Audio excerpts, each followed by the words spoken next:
Hey guys, it's Adi here with my Nokia blog, and today we got part 2 of our Lumia 820 and 920 comparison. Part 1 was comparison of hardware and just design specs or whatever. I'll post that as a video reply or an annotation so you guys don't have to worry your pretty little heads about finding it. So part 2 is going to be a boot speed comparison and general performance, seeing how fast and smooth everything runs on both of them. So let's get this started. First of all, we'll boot up both devices. So I'm going to hit the buttons simultaneously on 3. 1, 2, 3. Got a vibration from both of them, and the 820 already has the Nokia screen up and running.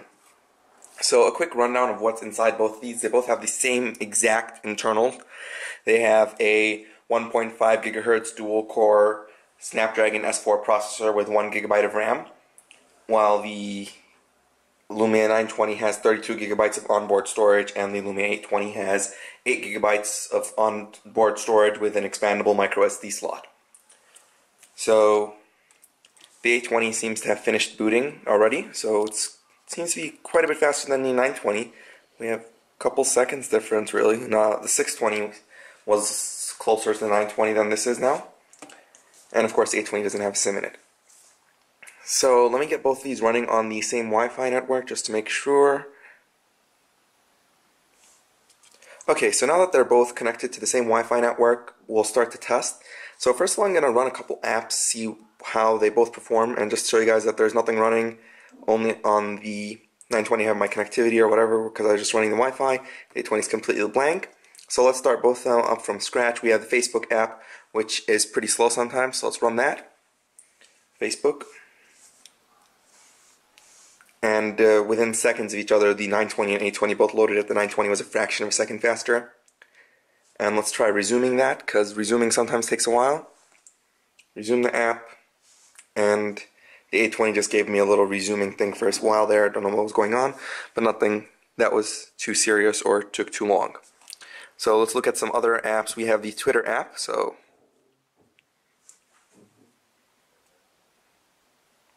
both within seconds of each other, and were both refreshed the last time. So you can see the refreshing together. Smooth scrolling on both of them, no issues. In case you're wondering, I think the 820's the brightness on the 820 is just a bit lower than the brightness of the 920 is a bit lower right now than the 820, which is why it looks a bit weirder. So let's just zoom out a bit and look at some other apps. We have Skype.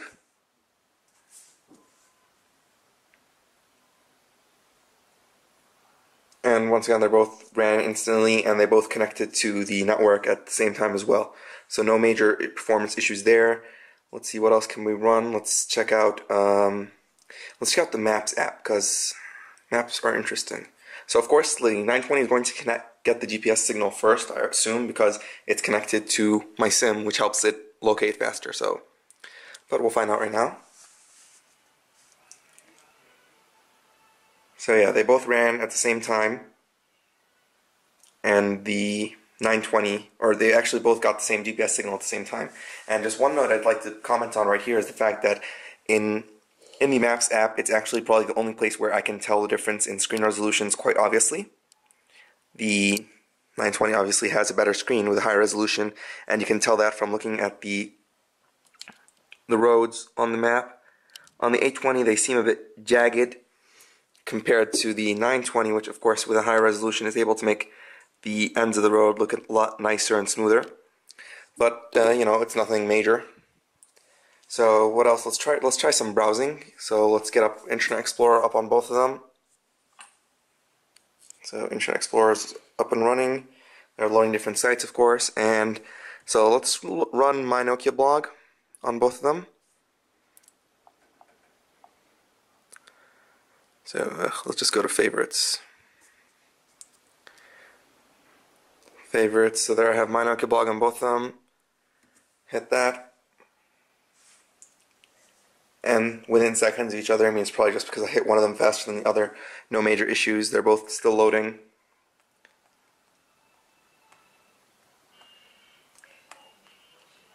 No issues, pretty smooth scrolling on both of them. So let's go to the official Nokia site. So once again, head back to the favorites. Favorites, Nokia support, or Nokia.com actually. And I think I hit the 920 a second faster, which is why once again it loaded faster. And you have the new beautiful redesigned Nokia site, which looks really cool. So for some apps also, let's try Nokia Music, which is a really cool app. Gives you unlimited offline mixes, free access, really cool stuff. Right there, Nokia Music, guys, check it out if you have a Lumia device. So anyways, Nokia Music, and the 920 loads it second faster. Even though they both have some songs on it, the 920 obviously has more because it has larger space, and I've been using it more. But they both have a decent number of songs on them, so nothing major differences there. So let's exit that and check out the Baconit, the Reddit app. So let's run that again. Sorry, exit. Damn it. Sorry, my fingers just really aren't hitting the 820 right. There you go, Baconit. Loads instantly on both, no lag at all. So as you can tell, Windows Phone 8 performs great on both these devices, and there is no obvious difference. Not that there should be, since there's both the same internals, but some people are just having some questions about how the actual performance is, and as you can see, you know, nothing at all. Let's actually just open a new document, and how do I open a new document? Or just open this document. There we go. Just show you the keyboard. Quick, responsive, no issues there, and they both of course have the super sensitive touch, which gives it the ability to use objects other than your fingers to type up, which is really cool, effective. So it's really cool. I mean, both, as we said, they're both really fluid, and no issues on either one of them.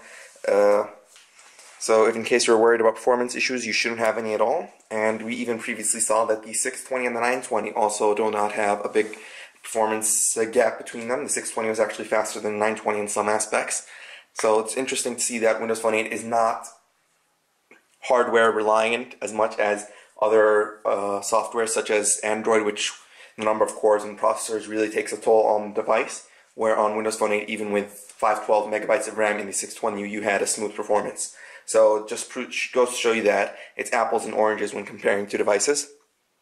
And I hope you guys like this. You know, let me know what your thoughts are, what you guys thought of the comparison. Do you guys have preference?